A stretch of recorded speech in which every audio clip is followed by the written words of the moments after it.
Oh, wait, there we go. No. Hey, everybody. Welcome back to the Living Experiment. Kind of COVID edition, but kind of not. Actually, now I'm hot. Don't be the straw queen. I'll be back to the shawl queen shortly. I'm here with my friend Ihotu Ali, who is a integrative medicine practitioner, an artist, a healer, a dancer, and co-founder of the new Oshun Center for Intercultural Healing, which is a fabulous addition to Minneapolis's expanding community of healers and integrators of various kinds and cultural interpreters in a way, because we're entering this period of time that has unprecedented and we have no map and we're figuring it out as we go. Building the plane as we fly it. That's what we used to say at the Minnesota Healing Justice Network. Yeah. I love that. Yeah. Well, I know Ihotu is a friend. I've known you for about 4 years, we figured, give or take. Yeah. We've collaborated on some projects, including a retreat, and I've gotten to watch as the work you've been doing has made its way into mass media. You were in Rolling Stone magazine last I checked. Yes, that was a big moment. Yeah. So today we're going to talk a little bit about your background, how you got to be doing the work that you're doing now, and why that work matters and where you see it going from here. I know you're here representing a group of healers who are co-founders of the Oshun Center for Intercultural Healing. And so we're going to talk a little bit about the center. We're going to talk about some of the cool things that are coming up, including an event tomorrow, the very first, the Juneteenth event. We're very excited to honor U.S. historical Black ancestors for Juneteenth and center Black voices in an intercultural space. I'm talking about what are medicines for becoming more free ourselves, protecting others' freedom, and making sure that we're all aware of our freedom, right? Yeah. Because, the history of Juneteenth, that people didn't know for a long time that they were even free and it didn't mean anything. So how do we actually get to a place where freedom is a reality? And it's a reality because it's protected by people who are with you in the journey. Wow. Okay. We have to talk about Juneteenth too now. I can see this. I'm moving this up a little bit because I want to make sure I capture your gorgeous voice. Okay. So just to frame the conversation today, which really frankly could go almost anywhere, knowing how the two of us talk. Yeah. The two of us can talk for hours. But I want to start by talking about you and how you came to know what you know and share what you share. And a little bit about where your passions for healing and intercultural healing in particular begin. Like, talk a little bit, share, but what's your life story that brought you to this moment in a relatively concise way?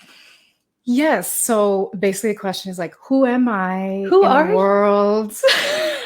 And I'll start with my name. My name is Ihotu Jennifer Ali. So my parents chose these names because they represent the different sides of my identity. I'm half Black, African, Nigerian, and half white, Polish, Irish from small town Minnesota.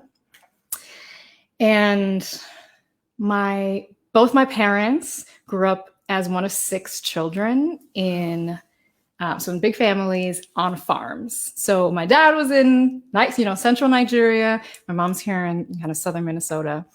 And they grew up with really collective values. I kind of was the rebel who then moved from Minnesota to New York City for 10 years and really was like raised culturally a lot by New York City. But in our family, we still have a lot of those collective values that are both Black and white. I love to tell these stories about my grandparents because I think grandparents are really important too. So I'm really close with both my grandparents. So I'll tell a story about my grandfather, so my father's father. So I'm wearing these red and Black colors. These are from the Idoma tribe of Nigeria. Definitely want to shout out the Idoma tribe because our people are very proud, and I'm sure I'll get comments on my page about repping Idoma. We are kind of like the Minnesotans of Nigeria, and then we're called the breadbasket of the nation. There's a lot of yam, there's a lot of farming. We're a small tribe. But my grandfather was the chief of our village, Ichama, for many, many years. So Chief John Ali was selected to be chief before I guess at the time it was still a British colony. And so he had seen the change, you know, through independence and through the Biafra War and, you know, through the 80s and all the changes that Nigeria went through. He was extremely well loved, and I just want to bring his spirit into the space. He passed a few years ago, within 4 days of when Nelson Mandela passed. And I just remember feeling like is at the end of an era or a transition time where we're losing these elders who were incredible in all of our lives. You know, in my dad's side of the family, we still talk about him. We have photos of him up. We try to really embody his values, because he would always say, the last thing he said to me, you know, was to keep the family together and focus on unity in the family. And for him, unity was the supreme value, that we were unified and that we were together, even through our differences, right? Even through our disagreements, we don't have to be the same, but we have to have some level of common ground and unity. And so he was a chief, he was a mediator, he was the head of the Council of Elders. So I would see different groups come, and he would be mediating disputes. Right. He had incredible trust. The community really when he said, this is how I kind of land on a decision, people really trusted that. He had maintained that. And then on the other side, on my mom's side, I love to call on the spirit of my great grandmother, Frances. For many years, I only knew her as Great Grandma John by the name of her husband. That's funny. Interesting, you know, cultural. Yeah. Interesting. We can talk about that later too, right? Women be named by the names of their husband, and their, you know, descendants only knowing that name. So she was born in 1900, I believe, and she was premature. So she was born on a farm, right, in southern Minnesota, I think around Blue Earth, and she was so small that they put her in, they had to keep her warm, right? She's a little preemie baby. So she's so small that they put her in a shoebox, and they put the shoebox in the oven, kept it on low, and they fed her with a dropper, and they took like these cotton balls, you know, for her to lay on. Wow. So the story of like Minnesota resilience, this woman never was able to see or hear properly her whole life. She lived to be 99 years old. Amazing. So resilient people. You come from resilient people. Stubborn, resilient people. So that's, you know, my history, right? And then me, you know, raised in Minnesota, lived in New York City for many years, worked with the United Nations, had worked in the US Congress. I was always interested in kind of this intersection between politics and culture and travel and medicine. So I did my master's in public health at Columbia University. After that is when I had worked with the UN, traveling a lot and working on their maternal health work. This is the global Then research. Global research happens. So I'll kind of speed up here and basically say, fast forward to today, I'm an integrative medicine practitioner with a background in, you know, research, public health and global health. And I'm doing my doctorate in chiropractic and integrative medicine at Northwestern Health Sciences University here. But I really call myself a community or traditional healer in the sense that I love the intersections, right? So at this point in my life, I'm like, I can't study this. Like they all have to make sense. They all have to sit inside my body. I can't be black one day and white the other. Like I have to be both all the time. And so it's important that the Oshun Center grew out of this needing to put all the pieces together and have everyone in the same room talking with accountability, right? For the different roles we play and all the medicines in the room. Western medicine. When I tell you I'm studying abdominal vasculature and I can tell you which, I can identify, that I really have a respect for Western medicine as well as spiritual medicine, as well as emotional, right, cultural medicines and the earth and herbs and things like water medicines or collective or pandemic medicines, which I think we might talk about a little bit. Note to self. Yeah. Yes, pandemic medicines. Yeah. How can we see medicine as not just a pill, but as something we either do or we experience that helps us heal? Yeah. that could be a hug, that could be this conversation, that could be being in solidarity, joining a group, right? That could be dancing. And knowing that there's a scientific explanation of what's happening in that healing, and there's also a spiritual explanation and a cultural explanation. And all those things are really important, because I think we're really not healing. Mm-hmm. We're really not healing. We got to figure out why we aren't healing, not just racially, but COVID, autoimmune diseases, reproductive health, preterm births, Black women dying. And, you know, there's a lot of work that us who are interested in medicine and healing and healthcare should care about. Yeah. Well, this is a good, so you I get opened a up. sense. There's a lot to be talked about, but I think that those intersections are really interesting to me. And here on the podcast on the Living Experiment, a lot of what we talk about is rethinking your choices as a way of reclaiming your life. And for me, the intersections of choosing to be a healthy person have historically been about diet and exercise, you know, and maybe a little bit of sleep, a little bit of stress management. But increasingly, I think what we're understanding is that our well-being is rooted in culture, in our daily ways of living, in our thoughts, in our feelings, in our belief systems, in our relationships. And that, yes, diet and exercise matter, good healthcare, It all matters. It all matters. Yeah. And the kind of illness or dis-ease that we are experiencing at the biggest level right now can't be healed by just diet and exercise. And I want to talk a little bit about how you and I got to know each other through this event that we were working on with this network of healers that you're a part of and really brought together in a particular place and time. And how that experience in some ways sparked the evolution of what is now the Oshun Center for Intercultural Healing. And also for me personally, sparked a lot of insights and awarenesses about how much I did not know about intercultural healing, or even about intercultural wounds for that matter, you know? And I think for many of us, the past year in particular, since George Floyd's death in Minneapolis, an hour from here, and all of the revelations that have happened since about just how much healing has yet to take place in our culture. You know, in a way, there's a kind of connection in my mind about the delayed freedom of Juneteenth. That kind of, oh, guess what? 2 years later, we're now finally telling you about this proclamation. And doesn't mean anything. Right. Yeah, exactly. And us waking up again in 2020 and going, wow, we're still so not free of a lot of the angst that we carry around race and intercultural intersections. And I think we can do a lot of thinking in our head about that, but a lot of the work that you do and that your colleagues and co-founders do are connecting it in our bodies too, somatically. How do we heal through experiences in our bodies with each other and apart too? So maybe you could talk just a little bit about the evolution of Oshun Center and how it houses some of the aims and ideas of this collective of people who are in it.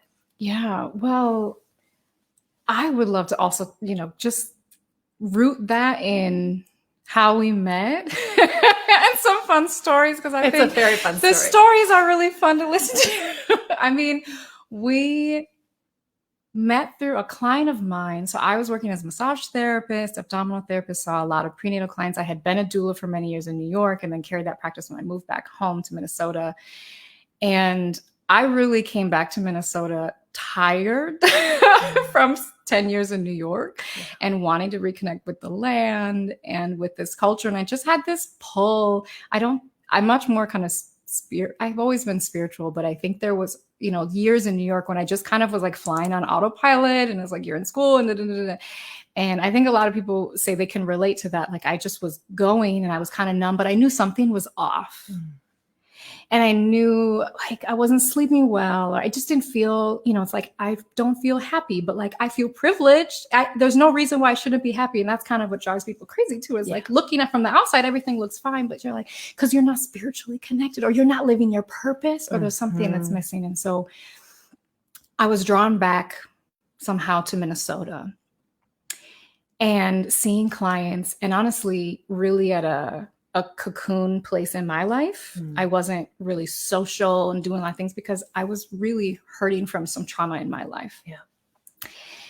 And then a client, and I had wanted to do retreats because I knew, well, wellness professionals, we know people of color, it's expensive to go get a massage. And I, as a person of color, and recently divorced, had to support myself. So I'm a massage therapist, but I wanted to also work with people of color, but not everyone come get a massage or has time or all the different reasons. So I was like, I want to organize retreats for healers of color to go out into the land and just be with each other and actually have time, because so many of us don't have time. Mm. And then one of my clients connected me with you, and you're like, hey, I have a retreat space. You want to check it out? And I was like, Kismet. Yeah. And it was extraordinarily abundant, gorgeous place that almost made me feel uncomfortable with the amount of like extravagance that was there. And we brought, what was to become, the first group of like the Minnesota Healing Justice Network out to this place that had gold. And I remember that experience being very interesting, because it was really the first time, and I grew up very poor. I mean, I grew up, I should say, my parents split when I was young, and then living with my mother, who just has a high school education. She's a wonderful, fabulous woman. I love her very much. And no one would deny that we didn't have money. We were on food stamps, having to go to like charity for like the nearby church for Christmas gifts, certain years.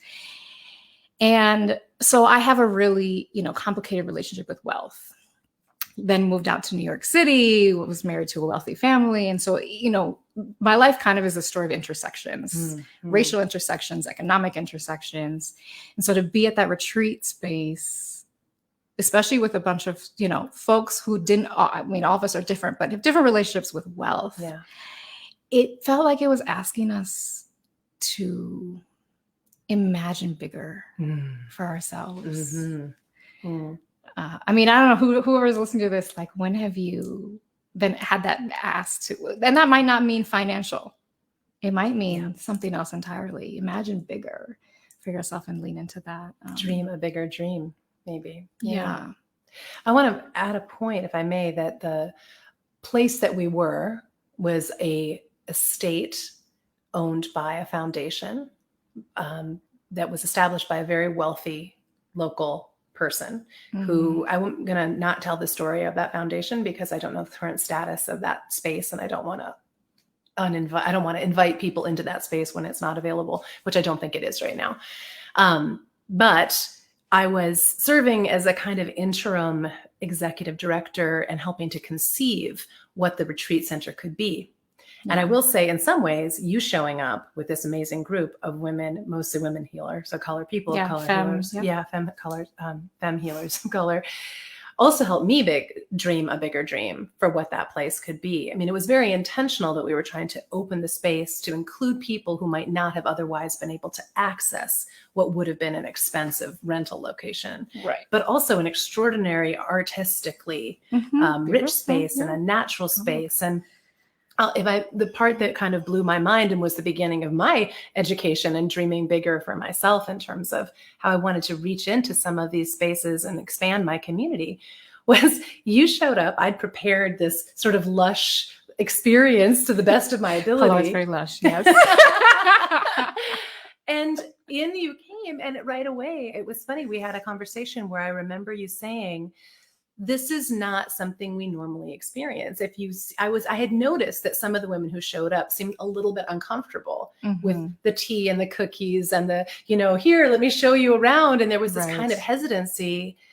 And I did not understand what that was about. And then when we spoke later, you were like, we are not often treated this way in these spaces. By white people.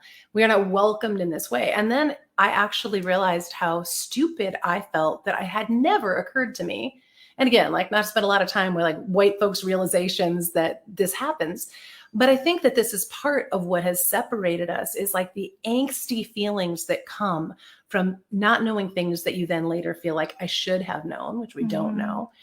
And then my discovery through that experience that there was so much I had to learn and be responsible for learning.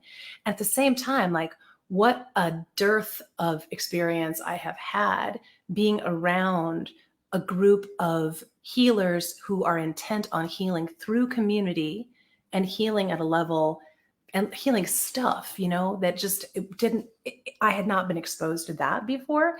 Right. Anyway, we began what turned out to be a longer term friendship, and I've gotten a chance to see how the ideas that you were working on in their most nascent form, with this amazing group of people, have now turned into something so beautiful and rich. And it's now taking the form of this Oshun Center for Intercultural Healing. Yeah. And the Minnesota Healing Justice Network is, that was kind of it feels like that was a birthplace of many different healers who are creating and building out their work right now.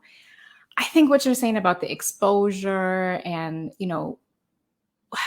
so collective medicine, right? The idea of collective medicine would be to start to help us be collective again. Yeah. Right.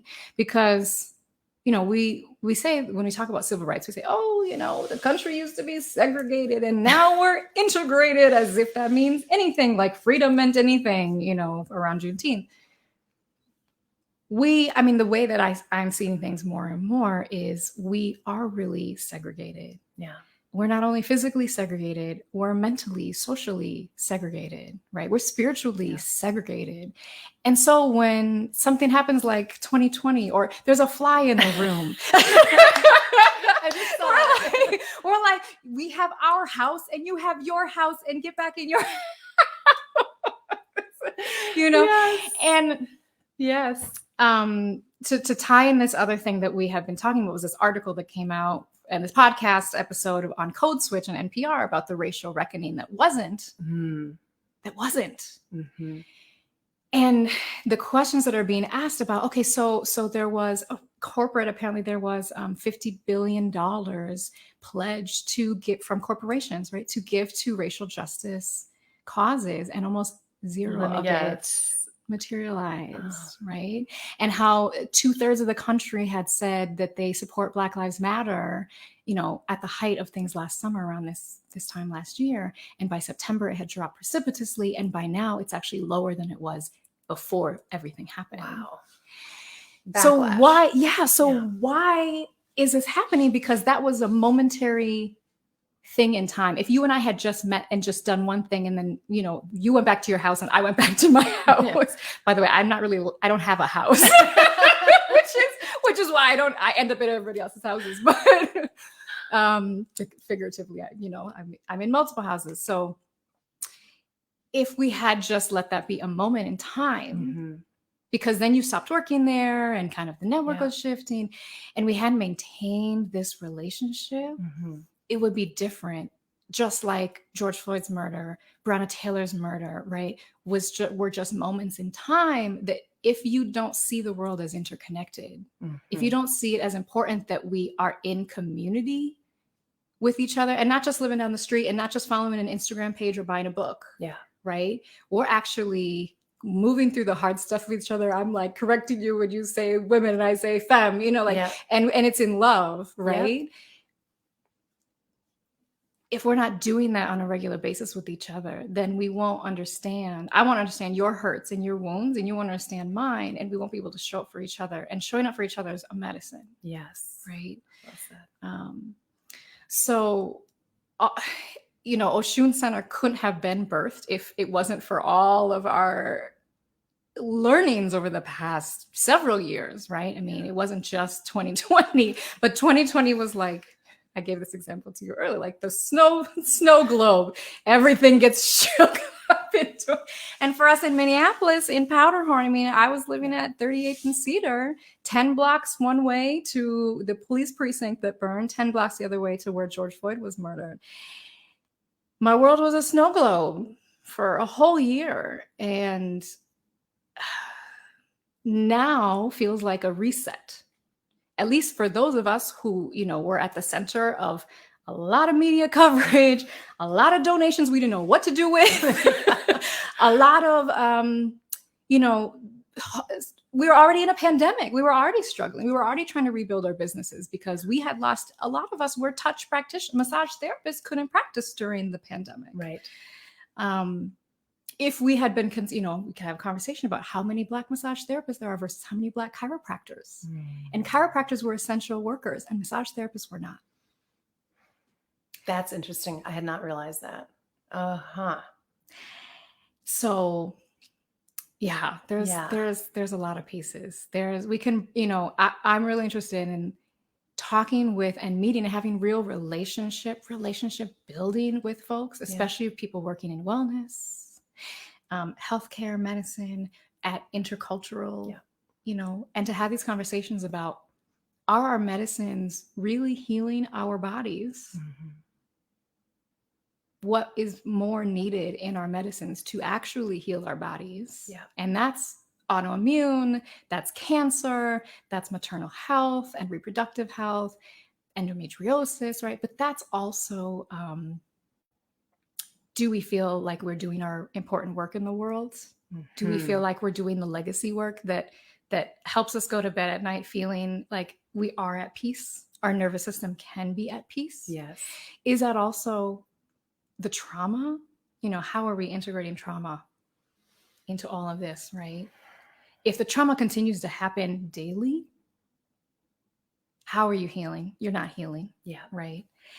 And then also, are our medicines healing the collective body, right? Our relationship with each other, our relationships with the earth, right? The plant and, animal world, the spiritual world, however you think of spirit, right? What's beyond us in any way. And also in African tradition, I like to always say this because I don't think people know, African tradition has a lot to contribute to all of us. If you haven't studied anything about African tradition, there's gems for you. I don't care who you are, and I don't care what you feel about Black people. Honestly, there's gems. Don't miss the goodies. Yeah, right. I mean, you should care, but I think it needs to go beyond, I want to be politically correct. There are medicines in all of our cultures that we all deserve access to, right? And we all deserve to teach and to hold the integrity of that. Yeah. So our connection with our history, right? Our connection with our future, right? This is African, tradition, spirituality. This is where Oshun Center came out of, because the Orisha traditions, right, are looking at our ancestors, looking at our future generations and seeing the interconnectedness. And for me, it's actually not overwhelming or exhausting. Maybe because it's my background. It's your passion. It's my passion, but I think it's really comforting to feel like you're not alone. You don't have to do it all alone. Like, we're connected. We can help each other. You're not weak. You didn't fail. And by the way, failure is actually just a lesson, and a moment to change course. Yeah. And I think, I don't know, it feels comforting for me to think about a way of seeing the world that we're not just individual blips in the dark, that we're connected to something bigger. Yeah. Well, what you're describing, it feels to me, is, a life that is centered in meaning, and that's something that is really missing from most modern mass society cultures, that there's an emphasis on progress and acquisition and often extraction. And what we think of as valuable is what we can suck out, as opposed to what's valuable is what we can invest in and be part of and draw from in an equitable, healing, regenerative exchange.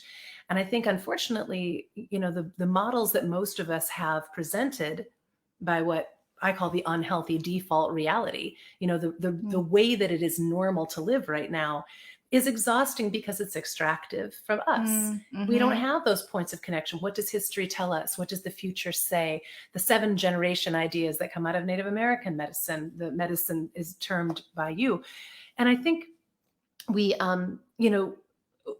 often forget to look at what has worked over the course of human history. How did societies and individuals keep themselves healthy for millennia before the Industrial Revolution? So I want to, and how we can merge them today. We have an opportunity to have both medicines. Why wouldn't we do that? Why would we not? Yes, absolutely. Talk a little bit about the word Oshun and the tradition of medicine as it as it relates to the work that you're doing? Why that name? So I'm gonna have to sing. Is that allowed? Yes, that is allowed. That is encouraged. Why am I asking permission? Look, there's a microphone that right there. There it is. Oh. Yes, please feel free. Sing. Well, Oshun, yeah, let me just say who Oshun is, because I really want to Yes. give honor and respect, because I didn't just, I'm not just using this name to use a trendy name. Oshun is someone I've been following for many years, not on Instagram. Oshun is a Black spirit of the sweet waters, of rest, of abundance. She wears gold. She plays in the water. She is feisty and powerful.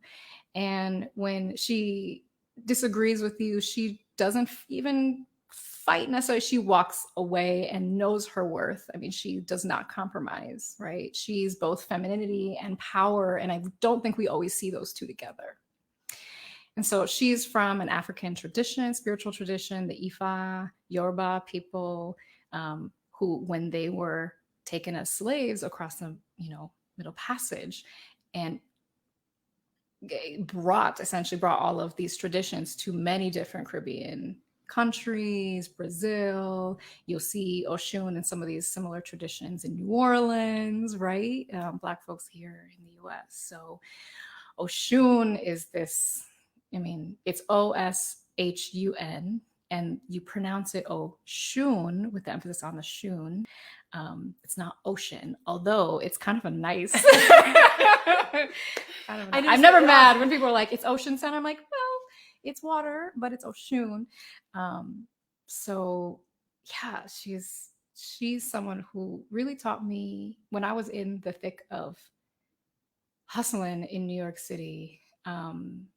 She really taught me about femininity. She taught me really to actually love being a woman. For a long time, I was like, I don't know if I really, raised by a single mom, a lot of struggle, a lot of seeing women not being treated right in my life, and also seeing a lot of women not getting to do the work that they want to do and not being powerful in their own space. I don't think, and so she got me to a place I was like, oh, femininity can be like cool and powerful. And we wanted to use her spirit because it was something. So a lot of conversations through the uprising turned for BIPOC healers and organizers turned to, we have to rest. The rest of the country was having a lot. Well, I won't say clearly other cities were in a state like we were in. Mm-hmm. But for us in those cities that had burned and a pandemic on top of that, the level of PTSD across the entire city. We were also managing donations coming in from around the country, emails. I remember being up until 3 a.m. for many nights in a row, not only watching what was happening in the streets, being out at protests in the daytime, organizing, and then just being up, an additional just to kind of keep up with email. Like for weeks, we didn't sleep. And the first thing when you don't sleep is your mental health goes, So here and a year later, looking back, and I think it's important that we're talking, in the time of Juneteenth and at least a little bit of celebration and not just talking about the 1 year of George Floyd's murder. Yeah. But we needed a softness. We needed rest. We needed a reminder of abundance in our activism.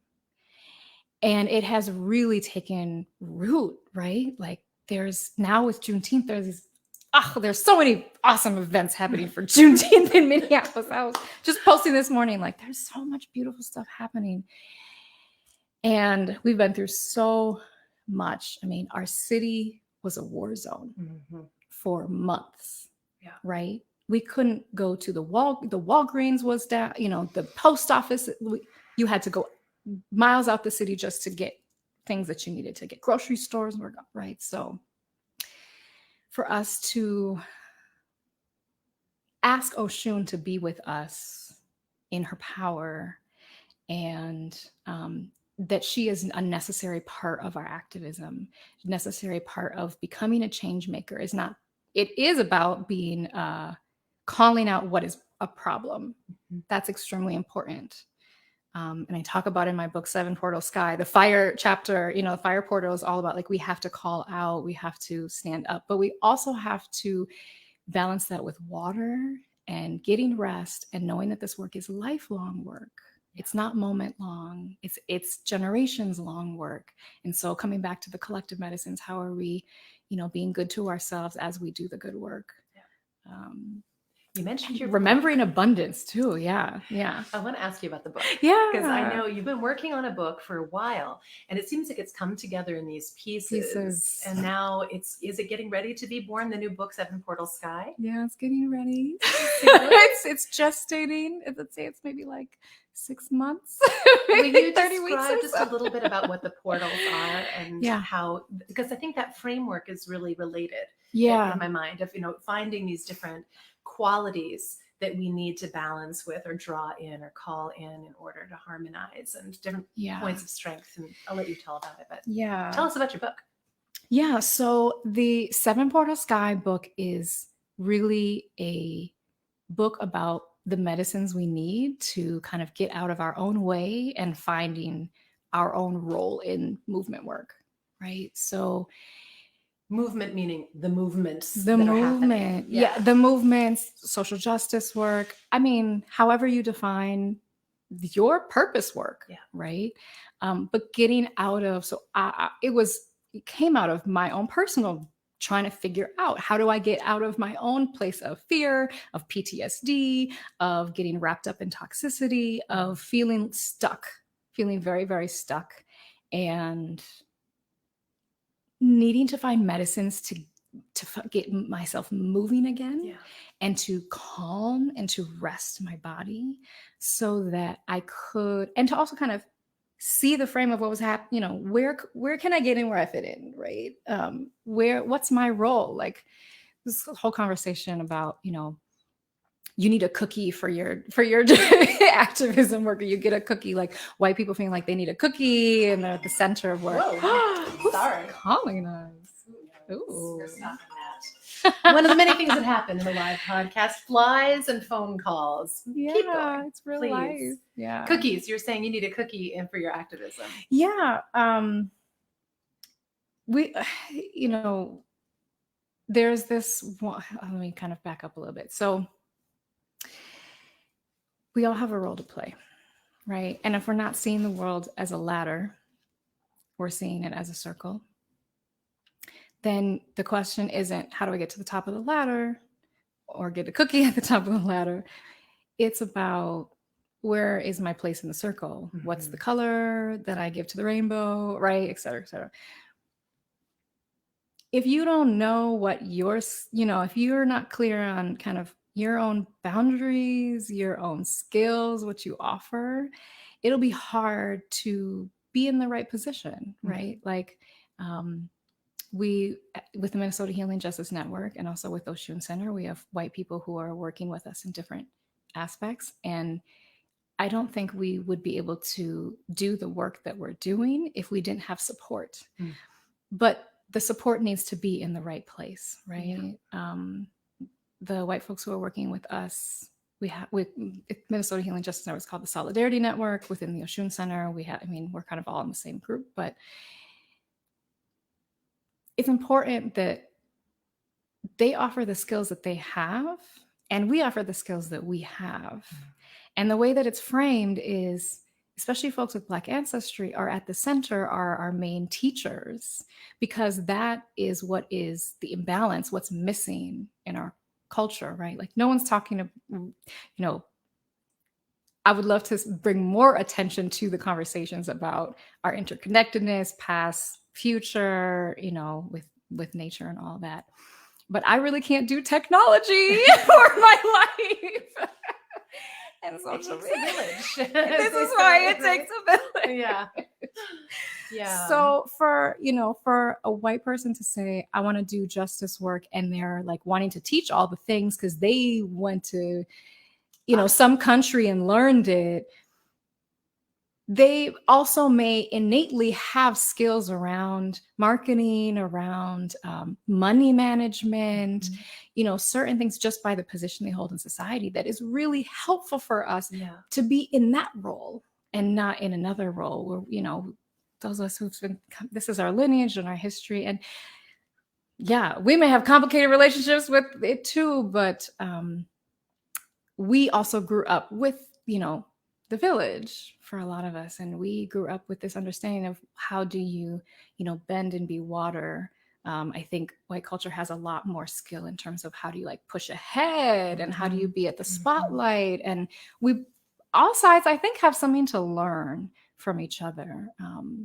This gets to the sort of central point of intercultural healing and of collective medicine, as I understand you talk about it, which is that there's so much opportunity for everyone to benefit from this. It's not just like, oh, those people over there are going to have some benefit from this healing. It's like the healing that happens when we are able to give our best gifts, show up for each other, understand each other's experiences and lived experiences and points of view. These things are good for everybody. And yet it often seems like it's a kind of an insular, it's a peripheral project to be involved in something called intercultural healing. Like you go do it on a Tuesday night or something. And I think you're right that it takes time, it takes exposure, it takes willingness to show up, to be vulnerable, to not be the center of attention when you might used to be getting the attention and getting credit for all of that. Yeah. And reframing what is a center and what do you gain by being the center of attention? What are the things that actually make us heal? Coming back to that. Like there are things that we like, and there are things that actually give us deep meaning and peace when we go to bed at night. And I don't know that they always match up with each other, right? So for example, in Seven Portal Sky book, there are 7 portals. We kind of walk from the first up through to 7, which is sky. So the first is earth, move into water, we move into fire, then ecosystems. That's when it turns to not just be individual medicines and ways of like grounding yourself, things like that, but it moves into collective. So we talk about transformative justice in the wind and the storms, right? Portal. And then we move into light and moonlight. And so that's when I'm gonna pull out moonlight. The sun and the moon have a relationship. We need them both. The sun produces its own powerful, powerful light, which could burn you, which could warm you, depends on what season it is. And the moon doesn't actually produce its own light, but it reflects that of the sun. How can we be in relationships like that? Right? Where the person who actually has something that needs to exist in the world that doesn't always already exist there is pushed to speak and, be in a leadership role, which I think a lot of Black folks are learning now. Like, oh, how, like, we're not used to being in leadership roles. Me, myself, I've never been on a podcast like this. I don't do these things. I massage people in the dark. Okay. And, Pilar has pushed me over the last several years to do more teaching. And all the work that I've done before the pandemic and since, and the uprising, Oshun Center, everything has been by request. People have asked me to teach on cultural appropriation, and then it turned into the Everyday Sacred course. So we're talking about how to be more relational rather than just buying products or catching ideas from culture. How do we use the, conversations about learning another culture actually bring you into relationship with people from the other culture, so you get the full picture. This is the center of your Everyday Sacred course. That's which is one of the online course. Yes, just want to give a little shout out here as part of the Oshun Center. Yes. Got it. So this Oshun is Center is a learning center. Right? Describe what it is, because we haven't really gotten to that. We've been talking about it peripherally, but the Oshun Center is what? How do you describe it? It's a learning and a teaching collective of healers, doctors, wellness workers, and advocates who are interested in the intersections of culture and medicine. Nice. So we center healing justice, reproductive justice, patient-centered care and safety, right? How do we bring these medicines together in ways that there's a lot of respect Mm. for Western medicine when it deserves respect, doesn't always, as well as indigenous medicines from many different traditions, Yeah. right? So we're still growing. We are in the process of, building up more online courses. As we say, we're using technology to extend our hands. I So, like that. especially during the pandemic, we couldn't work. And so we're sitting around trying to figure out how do we, can we teach? Is that something that we can do? How do we transition to being, Yeah. massaging people in the dark to speaking on? So great though, because isn't it so often like you're getting worked on by somebody and like you can just feel in their hands how much wisdom and sensitivity and like intuition and just like richness there is in the presence of this person. You don't talk to them because you're getting a massage, and they do communicate a lot through their physical presence and body. Through touch. And I think what a wonderful opportunity in some ways, maybe, that the pandemic has given us to hear more from people and connect, even like through Zoom, which you wouldn't think would be a very gratifying way to do healing work. But we've been tinkering with it for a while now. Yeah. And so, I love the tradition of Afrofuturism, where we're taking these, I know we're like touching many, many topics. That's good, though. But, Afrofuturism is, look up Octavia Butler, look up Afrofuturism. In 2020, there was a lot more conversations. There's a lot more information out now than there was like 10 years ago when I was first reading Octavia Butler. I was working in the Congo, and that's a whole nother life. But it's taking kind of what's ancient and what's historical and particularly Black and African centered, and also bringing it into the future, right? And so imagining what life could be like for, Black people in particular in the future, but really, how can we, what I would say is take what's really beautiful and helpful for all of us to understand about Black Indigenous culture and bring that into our future, because otherwise we're going to be really myopic, like Instagram, heads, floating heads. There's been a year we've kind of become floating heads for each other.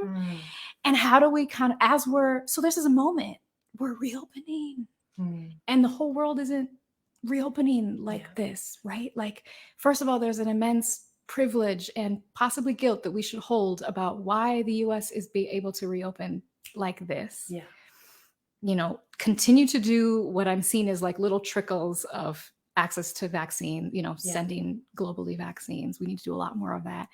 And also take this moment to say, okay, we get to, at least for now, return to hopefully not pre-pandemic time, not a pandemic time, but what is this post, I don't know, the pandemic. I know, whenever I call it post-pandemic, someone goes, that doesn't sound right. That doesn't sound right. But anyway, this time, this 2021. What are we holding that we learned, and what are we entering into? How do we make technology, bring spirit into our technology? So one thing we're doing for our event on Saturday is, and we've done this tomorrow. By the way, if anybody's watching, that's tomorrow Saturday. That's Juneteenth. Juneteenth Saturday. Tomorrow. Yes, big event. Yes, and this is the Ocean Center's first event in a series. Collective medicine series. Yeah. So we'll have 6 healing justice practitioners from the Minneapolis-St. Paul area. We all, went through the uprising together, and they're incredible, incredible healing justice practitioners, which, some of them may be on to, as highlighted with you as well in this. Yes, I would love to have time. Some and great. Yeah. So we have, we're going to be talking about freedom, medicines, and protection. How do we protect each other? I think I alluded to that in the beginning.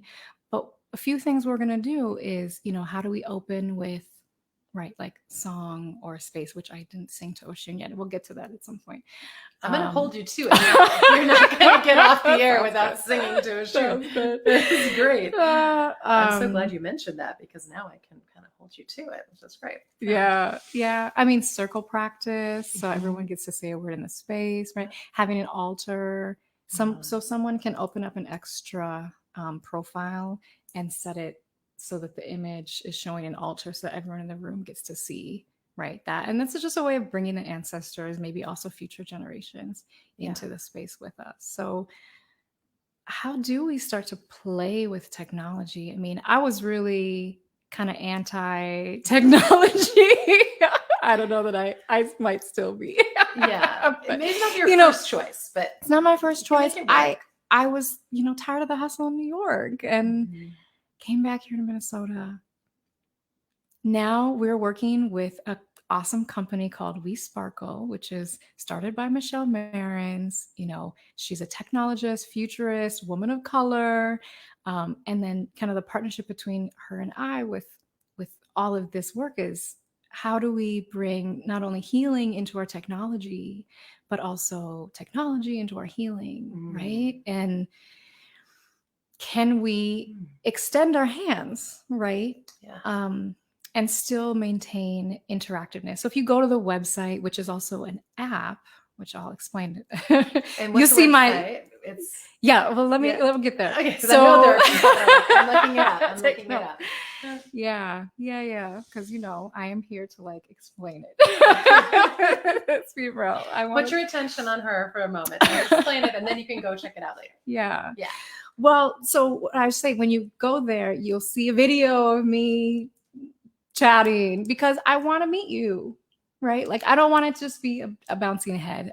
We want to feel like there's still relationality even within technology. It's not just a click, click, click, and you took my class and now you know all the things. No, like, let's build an actual relationship. Let's get creative about how we can do that. And so the website is oshuncenter.com. So it's OSHUN center, CENTR.com. And it's also a progressive web app, which is really, I just learned about this. This is really cool. It is basically a more democratized way of doing apps. Yeah. So it doesn't have to go through the app store. It doesn't have to go through lots of regulations and paying extra fees. It's a way that, more people, and especially people of color, poor people, rural people, right, could make and access apps. So when you go to the website, a little button pops up and you can actually download the app, which is wild for me. Wow. And then it works really easily on your iPhone. You can access stuff without having to go to a browser, type the thing in. Right. It's much more available, just like an icon on your home screen.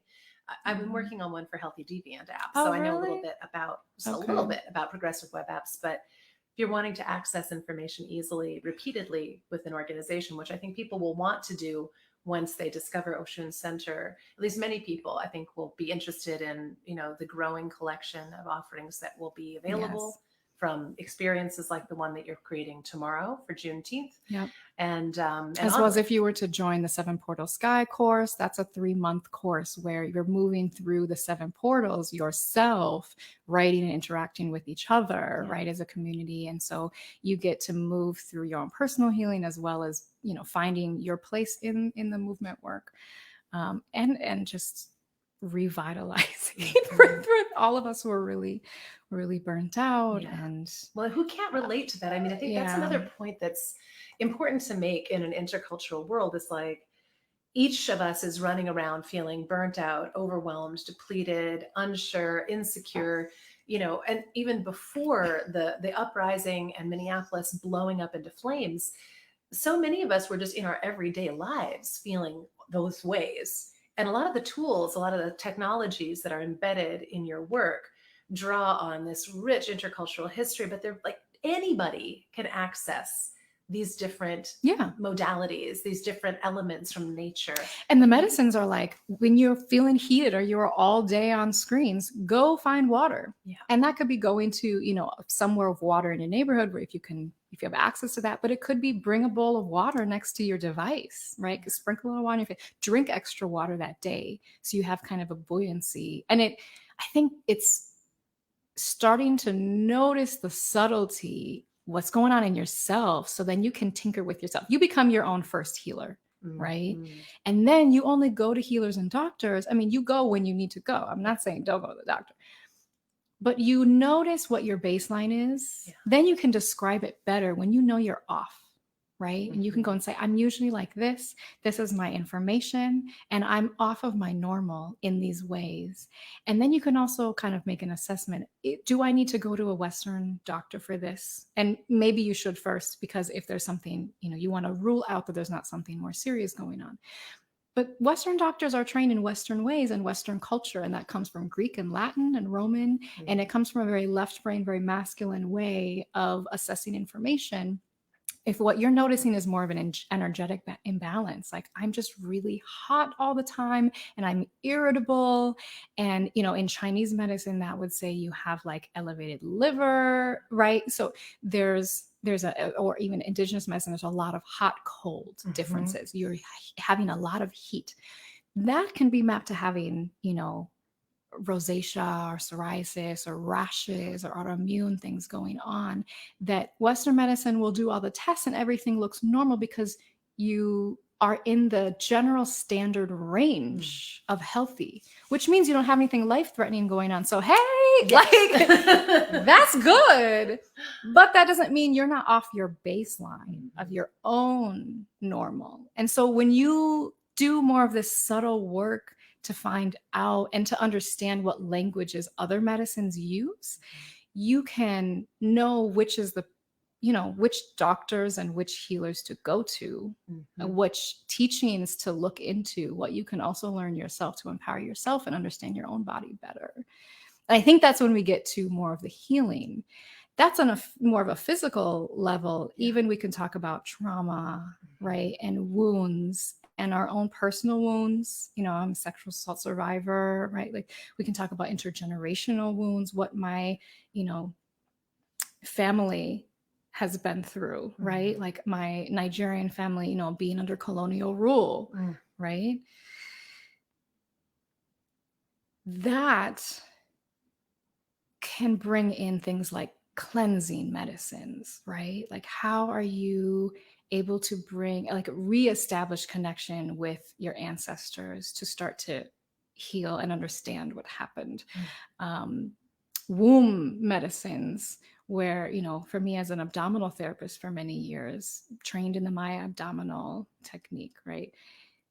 Using touch, using things like steams, castor oil packs, herbs to move energy, stuck energy through the womb. So, you can go in many different ways. And all these topics are and more on the Oshun Center, web app. And we'll continue to make more courses. The app also lets you access healers, right? Like there are actual people who do this work and you can sort of tap into a network of people. Yeah. The whole team is listed up there. Our bios are there. How many people are involved in it? Say between like 15 and 20. There's a good number of folks. And so it's a combination of folks who want to do more teaching and do more e-courses, but are like, how do I do that? And so working with Michelle on the tech side and kind of pulling all these pieces together, business support within the group, and as well as apprentices, like I want to learn body work or, so some of us are, teaching apprentices at the same time. And I could see, I want to stay in touch with anyone who's interested in this work, and whether that's like, going to the courses or attending our classes, or staying in conversation about how we could like bring you into the collective. That's neat. Yeah, it's I will say there are a lot of there's a lot of white folks who are like, I'm a doula. And I maybe did some work with Rebozo, but I feel like that's culturally appropriative, so I don't want to do that. But I feel really drawn to these traditions, and I've talked a lot before. Like I feel kind of stuck. Like, what can I do this practice or not? Do I need to just sit down? And we don't want you to sit down. Like we need people to stay in the work with us, but at the right position, in the right role in the circle, right? So come in and help us with our technology and planning. Yeah. And then they get to learn. Oh, see, this is like we're both so popular. No, this is my reminder to go outside and play. Oh, well, it's about that time. But I'll just say the white folks then are getting to, some of the work that they're working on is exploring European medicine, right, from before the industrial age. Right, so what's Celtic? I'm Irish. What's Celtic medicine look like? There are books. There's information out there. So we're also working to bring that information out, because that's indigenous medicine too, and that's everyone's birthright to at least know how to use a bath and a broth, and a tea, a poultice, and then a lot of the pagan traditions also are very rooted in nature and rebalancing, and that's true almost every continent. You hear that in Amazonian medicine as like folk medicine of the early Americas. It's like we've been passing what we've learned as human beings around for generations and millennia, and yet somehow post-industrially it feels like we've forgotten the healing mechanisms and technologies and bodies of wisdom that have always connected us, because we are basically all suffering from the same malaise right now, which is disconnection from nature, disconnection from community, disconnection from each other and from our own souls, ourselves. And the birth world has really caught on to, I came into this work as a doula. And so there's so much of those traditional healings coming back into preparing for birth, in the birth room, right? And then postpartum healing, the massages and the teas. And we should all have access to those, even if we're not birthing people. Yes, amen to that. So and to do them safely, you know? To know what I need to, what are the right herbs to use. Like there's a lot of, I think these are gentle medicines, but we also want to kind of make sure that when you go to the doctor and you say that you're taking herbs, they don't start looking at you side-eyed. Like they should respect that medicine. It's a gentle medicine, and that you know what you're doing.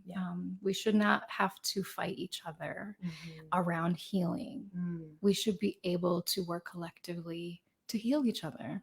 That's the oath that we take: do no harm as doctors. You are bringing so many interesting things into this conversation now that I'm like, TB can. I know. We have to do another one, because I really do want to talk about that. I think that's, there's just so many interesting things to explore in that intersection of how Western medicine treats with either respect or disdain the healing traditions of other cultures or other places and times. And we have got to find a way to get along, because I know like Dr. Kara Parker is in your circle with she'll be talking with us tomorrow. Part of the Juneteenth thing. And Kara's a functional medicine physician with some of the most advanced medical training of a Western medical doctor I know, and has that ability to integrate and respect and be interested in medicines from other places and times, and to see how in the functional medicine model, treating the whole person in the context of their whole life is the name of the game. It's just like we're finally coming back to integrating that into the Western model as well. But speaking of integrating things into models, you had offered to sing. I did. Would you be willing? I want to know what a sound to Oshun sounds like. Okay, well, I will say, just on the cultural appropriation tip, like if you want to, I talk about cultural appreciation, not appropriation. So I would love to share this song. I will share from how I learned it. And then if you choose to share it, please share how you learned it, so that there's a relationality here and we're not just taking the song out of context. I will say I don't have it perfect either, because I don't fully remember. I do think this was taught to me by a friend in New York City. A dear friend that I'll have to send this to later.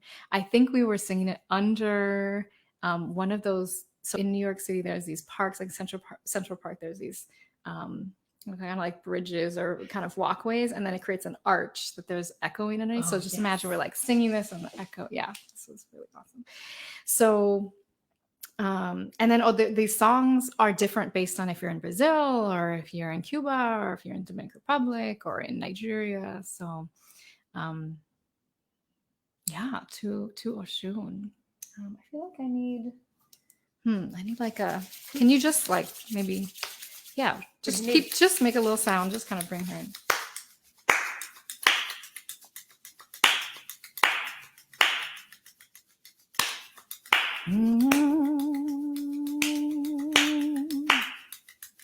Hi, Mama Oshun. Hi, Mama Oshun.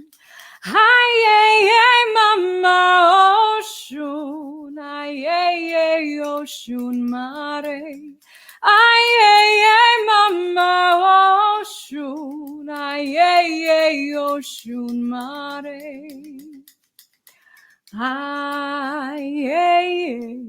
Ay, Mama Oshun. You just imagine her dancing with her globe. Ay, Mama Oshun. Ay, Mama Oshun. Ay, Oshun Mare. Ay, Mama Oshun. Ay, Oshun Mare. Oh, I felt her. Lovely. Thank you. Yeah, it's a beautiful energy we can all just remember and bring in when we're tired or stressed or moving too fast. Speed. Just get ahead of ourselves. Well, that singing and the listening are the healing combination, and I am so grateful for all of the gifts and beauty that you bring into the community and into my life. I'm honored to have you as a friend, and I'm really, really glad that I finally got you on the podcast. And will you come back, and maybe we can do another conversation with a group of people or some more healers and representatives of the healers on. You're in. And I'm excited about this event tomorrow. Yeah. No, I was saying, like, you and I have been kind of going back and forth. I'm like, I want to bring all the healers on. It's like, but you can't bring all the healers on. It's be too many voices. Well, technologically, I barely managed to pull off 2 people. And this is the first time we've done a live episode, particularly a video episode in a space. I mean, since COVID threw everything up in the air, but Dallas and I have yet to get back into the studio. So you're the first person I've been in studio with in a year and a half. And and this is I think this is a good entry point into including more voices on the podcast and bringing people with different backgrounds and experiences in.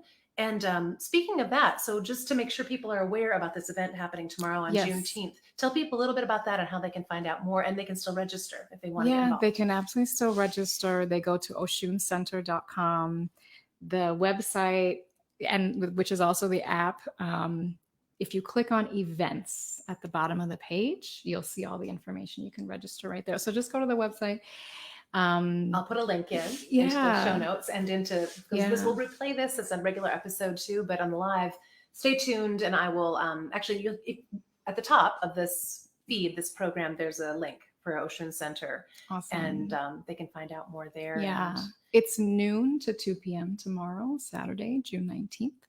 Feel free to come in and out if you have to. And Juneteenth, people are celebrating all kinds of ways, and our talk will also be recorded and be part of a YouTube series. You could check it out afterward. But we wanted to kind of soak in some of that Juneteenth energy and really be a social experimentation type of conversation. It's not just a panel where we're all like experts sharing what we know. It's really some hard questions, like, what is the story of your people's relationship to Juneteenth? And freedom that maybe exists on paper but not in real life. How do your people relate to that concept as well? As and also we're centering Black voices around those questions.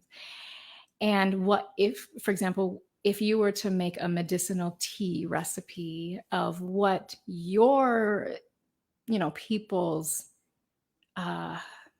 healing, right, and medicines need to be around getting more free ourselves as well as protecting other people's freedom, what would be in your tea? That's such a symbolic question. What would be in your tea?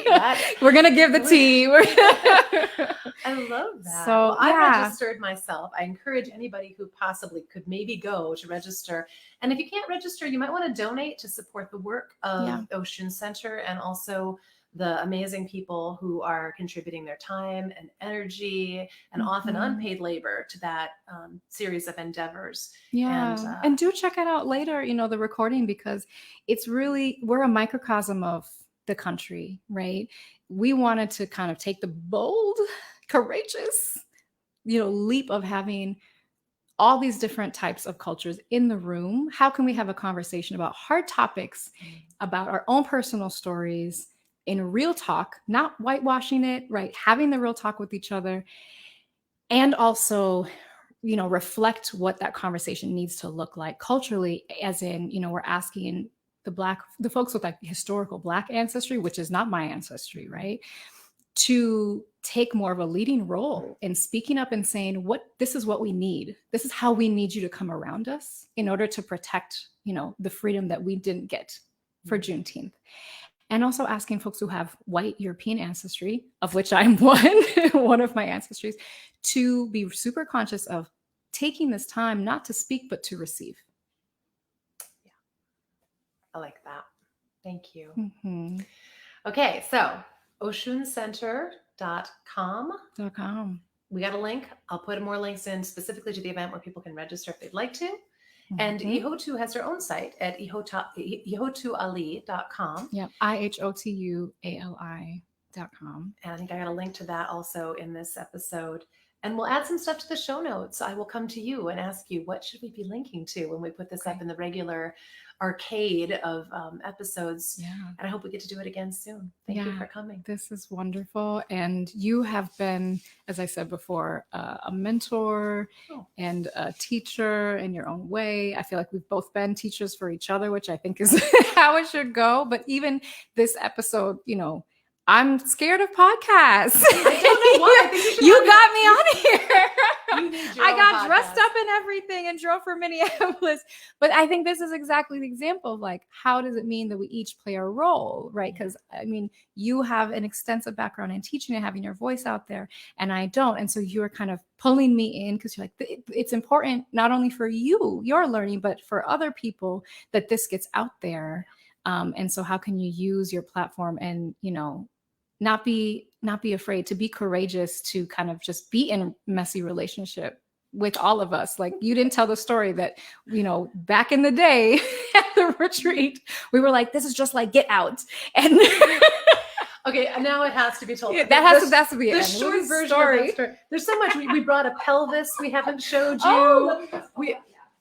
That's for the next time when we talk more about. Stay tuned for more, and we'll be discussing the pelvis medicine.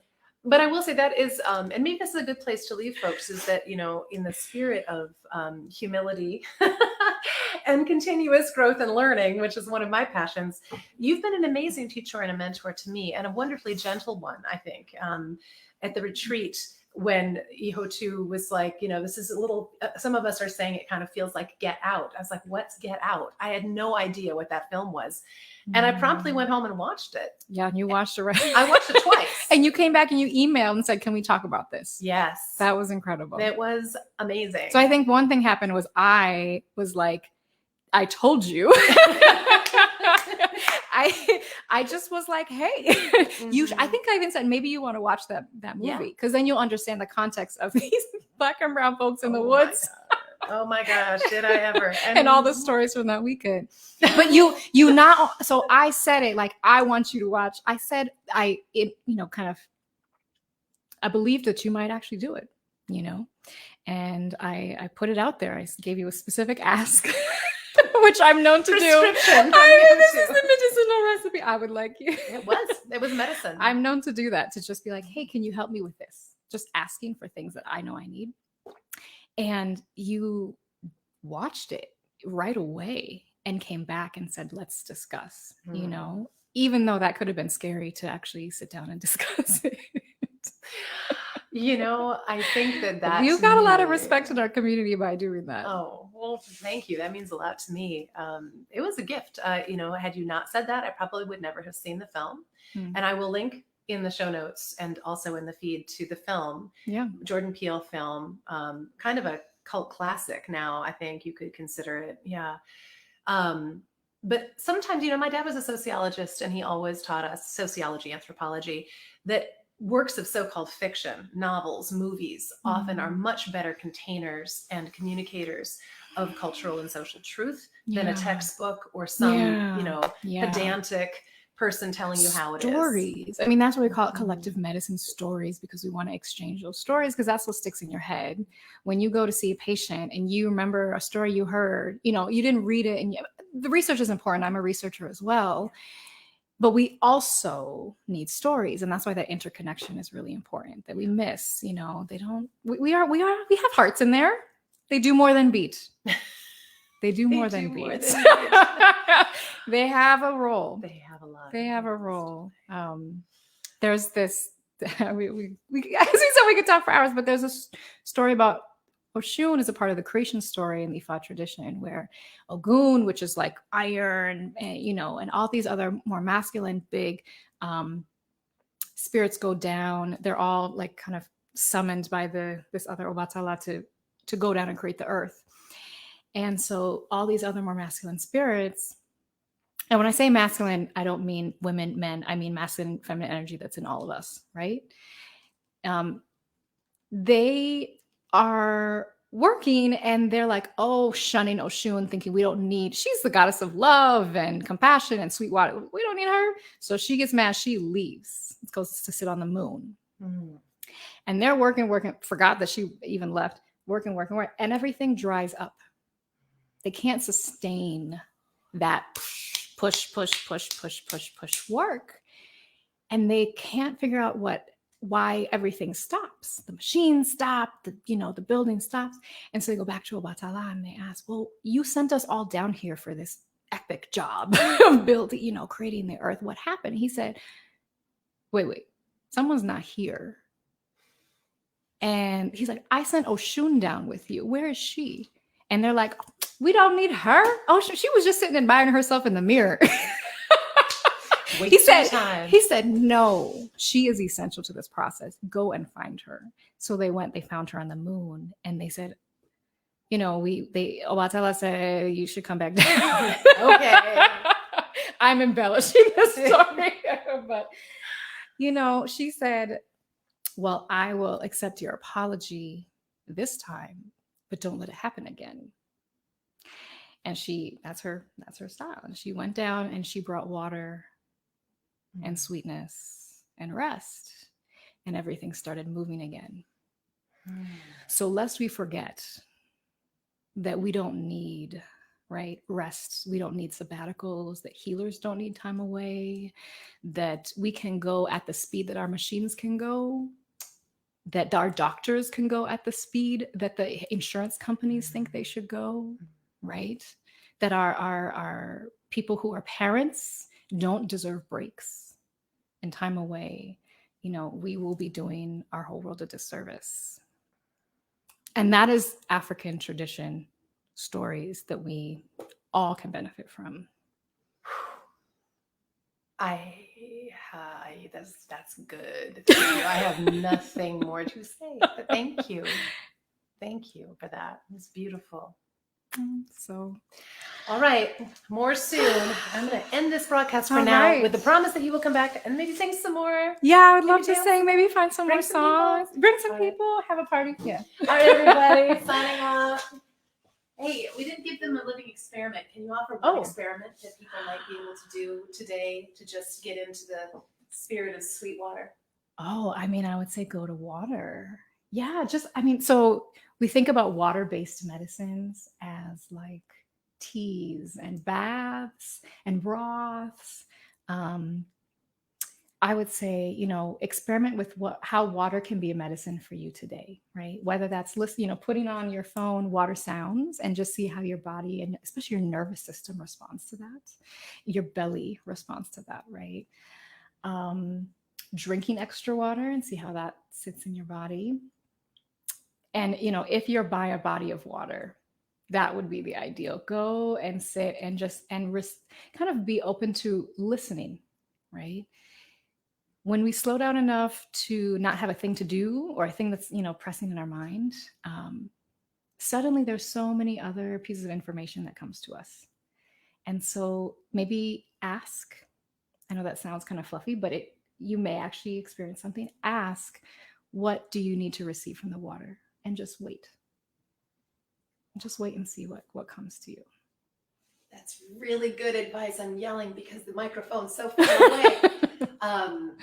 Excellent. And my recommended experiment would be to get yourself registered for this event, this Juneteenth event tomorrow. That is one of the very first in a series from Oshun Center for Intercultural Healing. And we have that website, oshuncenter.com. That's mine.